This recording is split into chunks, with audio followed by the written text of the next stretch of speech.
So hi friend welcome back to my channel. आज खास होची नानार सांग आसबे आम घर को आज रात कौन करी ना आज गोटे जेहेतु भेज फेवरेट तो गोटे भेज गोटे पनीर आउ परिबा सब पकई गोटे तरकारी करवा आउ मिक्स वेज तो मिक्स वेज मु केमती तैयारी करी मु भाविली सेटा शेयर करी आपण मान सहित।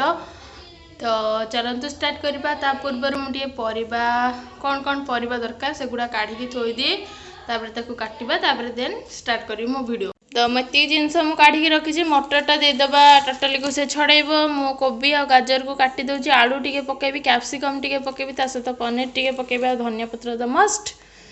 तो यहाँ टे देदेबा तो मुझे परिबा काटिदेली जमती कोबी गाजर बीन ता सहित कैप्सिकम भी लुचिक अच्छी आउ पनीर आउ ता सहित भी मटर या कौन करवा जेहेतु भोजी स्टाइल टे करवा तो फास्ट छाणीदबा। तो छाणीबा तेल गरम बाबा क्षीर बसची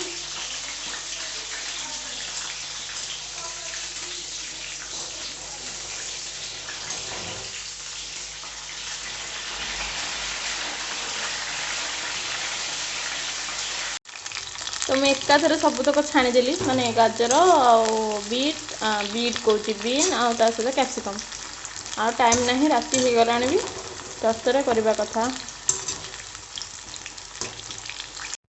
तो मसला मुझे अदा रसुण पियाज धनिया गोटा मसला डालचीनी अनाज फुला और जीरा आ लंका गोटे पकेले भल कथा ताकू आग पेस्ट करदेबा ता सहित कौन ना चार मगज जो पतुरी बाटीदेबा। तो आमर मसला रेडी तो सबको एकाठी बाटीदेली आ थरे थरे करके बाटे टाइम नहीं भी ये रहिला सब रोसे घर अवस्था छिनछत्र होगी पड़ी एथि बो मत छाड़ेनी रोसे घर को या आग साइज कर थोइबा तापर जाकि जो कथा तरकारी बसैबा। तो तरकारी करवा प्रोसेसिंग मोर स्टार्ट हो गलानी देखि पारथबे करेई बसीगला। तो एबे कौन करवा मु देखौछि फास्ट टिके करेई रे तेल पकईदबा पड़ पड़ तो जीरा पड़गला एपटे रखीदबा पेस्ट को पकईदबा एपटे मसला आमर पड़गला मत सब अलग अलग बाटियार थिला मुझे एका सांगे सब बाटीदेली कौन लगे जे तरकारी मुझे कौन है छाड़ यहाँ को आग पकई दूची आम चलैकी रहा टे कषा भल कि टे हलदी पकईदबा लंका गुंड पकईदबा धनिया तो पकई धनिया किसी पकईबा धनिया गुंड पकईबा दरकार नहीं टे कंचा स्मेलटा गला जाए आम टे भल भाव कषा मुझे एमती ग्राइंडिंग करची माने चारू मगज सहित अदा रसुण पियाज पेस्ट करची माने मिसे सेमती ग्राइंडिंग होची कि नहीं प्लीज कमेंट करी कहबे कारण मु तो जाननी मु जानची सेपरेट ग्राइंडिंग होची। तो प्लीज कमेंट करी कहबे कौन कोडा ठीक एमती चलिबो कि नहीं। चिकन मसला मटन मसला टी पकईदेली जेहेतु मटरटा मुझे छाणी ए पकई दूची टी सीझीज जल्दी। तो ये पड़गला आमर लुण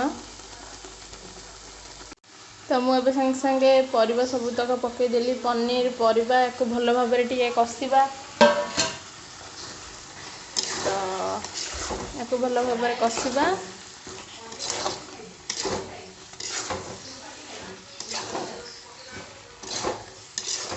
टिके तले लगे मुझे पानी दे दूची।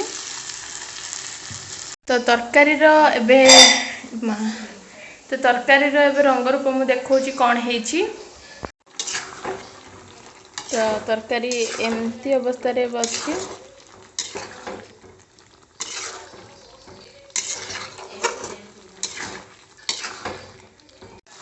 तो ये पूरा लाखी गलानी तलपटू या आग आम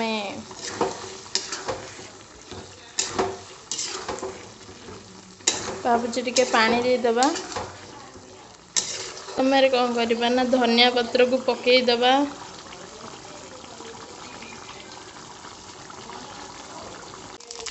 ତ ଗରମ ମସଲା ପଡ଼ିଗଲା। ୟାକୁ ପୁରା ରୁଟି ହେନି ଖାଇବେ ନା ପୁରା ମସ୍ତ ଲାଗିବ। ଏପଟେ ମଧ୍ୟ ରୁଟି ରେଡ଼ି ହେଇଗଲାଣି। ଆଉ ଏବେ ସବୁ ଗୋଟେ ଗୋଟେ କରି କ'ଣ କରିବା ନା ପ୍ଲେଟ୍କୁ କାଢ଼ି ନେବା। ଆଉ ଇଏ ରହିଲା ଆମର ସ୍ୱାଦିଷ୍ଟ ପନିର, ଯେଉଁଟାକି ବହୁତ ସୁନ୍ଦର ଦେଖାଯାଉଛି। ମୁଁ ଗୋଟେ ଫଟୋ ମଧ୍ୟ ଉଠାଇ ଦେଇଛି। ଆଉ ବହୁତ ବାସ୍ନା ବି ଭଲ ହେଉଥିଲା। ତ ଏବେ ଖାଇବାକୁ ବସିଯାଇଛୁ। ଯଦି ଆପଣମାନଙ୍କୁ ଆଜିର ଏ ବ୍ଲଗ୍ଟି ଭଲ ଲାଗିଥିବ କ'ଣ କରିବେ ନା ଲାଇକ୍, ସେୟାର ଆଣ୍ଡ ଚ୍ୟାନେଲ୍